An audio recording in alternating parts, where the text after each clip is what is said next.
Big boss मराठीच्या 5व्या पर्वाचे स्पर्धक धनंजय पवार यांना एक नेटकरी सतत ट्रोल करत आहे. यामुळे धनंजय भडकला असून त्यांनी त्याला चांगलंच उत्तर दिलं आहे.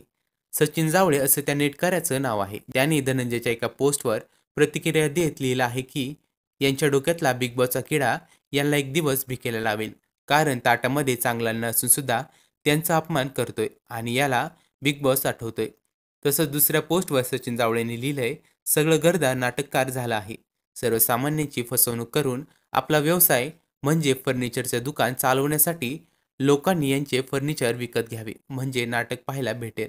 सचिन जावळेच्या या प्रतिक्रिया आणि त्यांचे प्रोफाईल इंस्टाग्राम स्टोरीवर धनंजय पवार यांनी शेअर केलं आहे. पहिल्या इंस्टाग्राम स्टोरीवर प्रोफाईल शेअर करत धनंजयने लिहिलं, किती बोंबलत बसणार लोकांच्या नावाने भिकाऱ्या, आता याचा काय विषय. पण दुसऱ्या स्टोरीमध्ये धनंजय पवार यांनी लिहिलं आहे की लोकांची किती घाणेरडी वृत्ती असेल, काय म्हणून हा माझ्या नावाने बोंबलत आहे. उठसूट काही पण विषय काढायचा आणि बोंबलायचं. अरे बाबा, मी तुला काय फसवलंय का? पैसे घेतलेत का? काय तुझं लग्न होईना म्हणून गावाची मापं काढत बसणार आहेस? अशाने तुला पोरगी कोण देणार आहे रे?